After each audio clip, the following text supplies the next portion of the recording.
Shana Tova.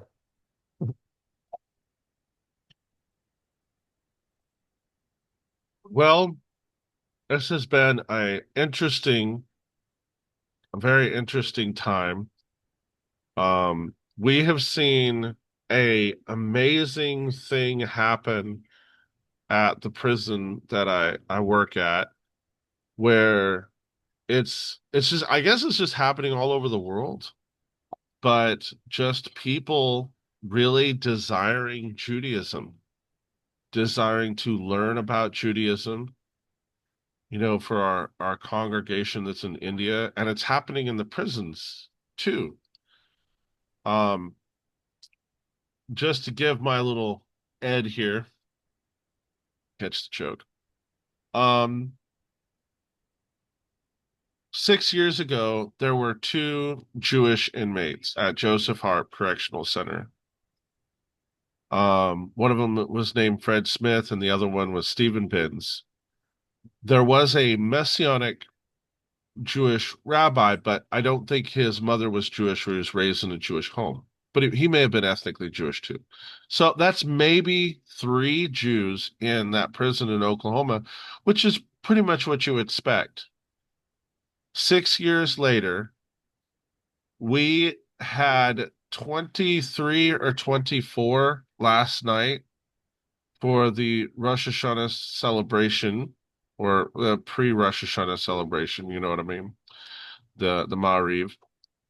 And they were all wanting to sincerely convert. Again, we don't know if that's going to happen, but we're doing our best. Really am.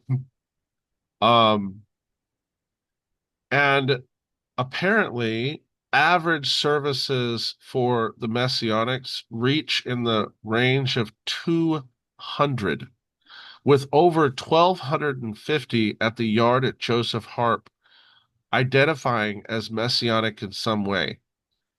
I remember sitting through after I did the services. I was there for just a little bit longer to help the veterans community, and a third of the room was wearing kippas.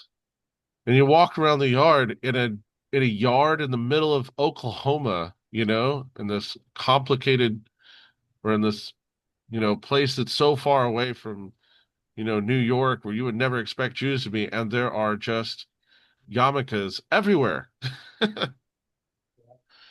And there's an amazing thing that God is doing in this day and age.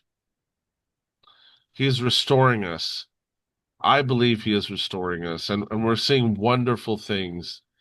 We're seeing a ancient power returning to our people, like the Negev blossoming, where the Negev is blossoming in our hearts and in our minds. So, and it's weird because wasn't that long ago I was at Walmart and there was a guy wearing, white tzitzis and not on belt loops. You know what I mean? And he came to me and he was like, "Oh, we're just talking." I was like, my son Moshe was like, "Look, Daddy's Jewish," and I was like, "Really? How did he get out here?" Probably what people say of me. And then he wants to convert, and his family wants to convert, and it is an amazing, amazing, wonderful time. And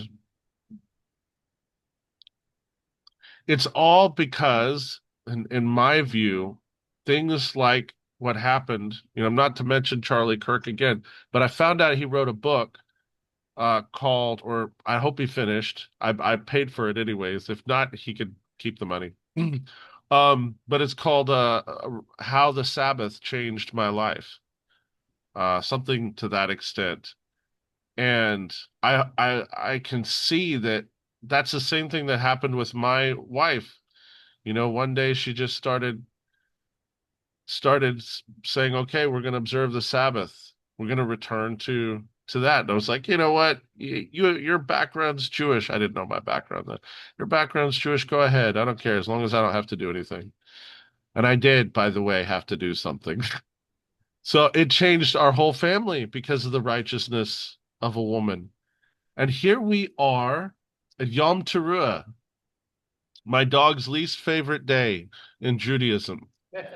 And what a wonderful time that we have to blow the shofar and to call out to the world that the Mashiach is coming, and may he come even in our lifetime. May he restore the Beis Hamikdash and the Kohanim and the royal priesthood, and may it be that this sweet year that we are being written into the book of life, that this is the year when our people all around the world will be restored. Um, and thank you so much for your messages, for your message this morning, Rabbi, your midrash. And as we go into Yom Kippur, where we are evaluated and then have Gemar Chatima Tova, a good ceiling for the next year, may you all have a good ceiling at Yom Kippur when that time comes. Shalom and Shana Tova. Thank you.